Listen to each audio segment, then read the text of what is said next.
Hello বন্ধুরা, এখন চলে এসেছি দুর্গাপুর ইস্কন মন্দির। আর জন্মাষ্টমী উপলক্ষে সেজে উঠেছে দুর্গাপুরের ইস্কন মন্দির। তো চলো আস্তে আস্তে ভেতরে যাই, ভেতরে দেখাবো কীরকম ভাবে সেজে উঠেছে এই মন্দির। আর আজ থেকে প্রচুর ভক্তের সমাগম হবে এই মন্দিরে, কারণ এখানে এখন চলছে জন্মাষ্টমীর স্পেশাল অনুষ্ঠান ও বিভিন্ন ধরনের অনুষ্ঠান চলতে থাকছেই। আর কৃষ্ণকে নিয়েও মানে গোবিন্দকে নিয়েও অনেক প্রোগ্রাম থাকবে। তো চলো আস্তে ভেতরের দিকে যাই।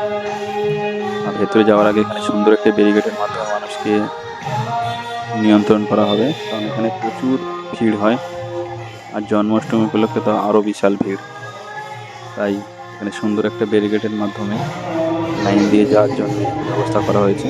আর যাওয়ার আগেই পড়বে গোবিন্দর একটা স্থান, যেখানে এখানে আছে। আর এই লাইন দিয়ে সোজা চলে যেতে হবে ভেতরের দিকে। তো চলো আস্তে আস্তে ভেতরে যাই। আর যারা যারা এখনো পর্যন্ত আসেনি অবশ্যই এসে ঘুরে যাবে, কারণ খুব সুন্দর একটা জায়গা আর খুব সুন্দর এখানে অনুষ্ঠান হয়। তো যারা এসেছো তারা তো অবশ্যই জানো দুর্গাপুরের এই জন্যই ইস্কন মন্দির।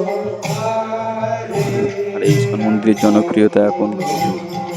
এখানে প্রসাদও রাখা আছে, পয়সা দিয়ে কিনতে হবে ডালা, নিয়ে গিয়ে তুমি গোপালের কাছে, শ্রীকৃষ্ণের কাছে পুজো দিতে পারবে। এখানে কীর্তন হচ্ছে, স্পেশাল অনুষ্ঠানে এইসব কীর্তন হয়। এছাড়াও সবসময় কিছু না কিছু হচ্ছে। তো চলো আস্তে আস্তে ভেতরের দিকে যাই। এখানে গোপালের দোলনা দড়ি ধরে টানছে প্রভুরা। তো সবাই একবার কমেন্ট করো জয় শ্রীকৃষ্ণ। আর সবাইকে শুভ জন্মাষ্টমীর অনেক অনেক শুভেচ্ছা। তো চলো, এই দেখো ভিউটা, দেখো সুন্দর ভিউটা লাগছে। আর এখানে সন্ধ্যের সময় তো দাঁড়ানোর জায়গা থাকবে না, এত ভিড় হবে। এখানে দান করতে পারো, এখানে সবাই অনেক সেই বাচ্চাদের ওজনে জিনিসপত্র দেয় গোবিন্দকে। আর এখানে তোমরা ধূপ বা মোমবাতি জ্বালাতে পারো এই জায়গায়। আর এটা হলো মূল মন্দির, এই হচ্ছে মূল মন্দিরটাও সেজেছে, দেখো ভেতরে সাদা ফুল দিয়ে খুব সুন্দর করে ডেকোরেশন করা হয়েছে। আর এখানে সব অনেক প্রভু আছে এখানে। আর এখন যেহেতু শয়ন দরজা বন্ধ আছে, সন্ধ্যের সময় আবার খুলবে। তো এত সুন্দর করে সেজেছে, সত্যি খুব ভালো লাগছে।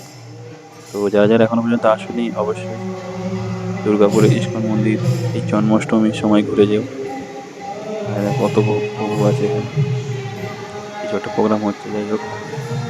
আর এত সুন্দর সেজেছে যে না এলে নিজের চোখেও বিশ্বাস করতে হবে না।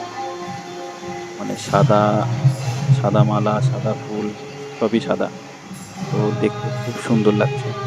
তো যারা যারা আসেনি তারা অবশ্যই এসে ঘুরে যেও। আবারও বলছি সবাইকে শুভ জন্মাষ্টমী, অনেক অনেক শুভেচ্ছা। তো এসো ইস্কন মন্দিরে এসে ঘুরে যাও। আর ভিডিওটা ভালো লাগলে অবশ্যই লাইক, কমেন্ট, শেয়ার।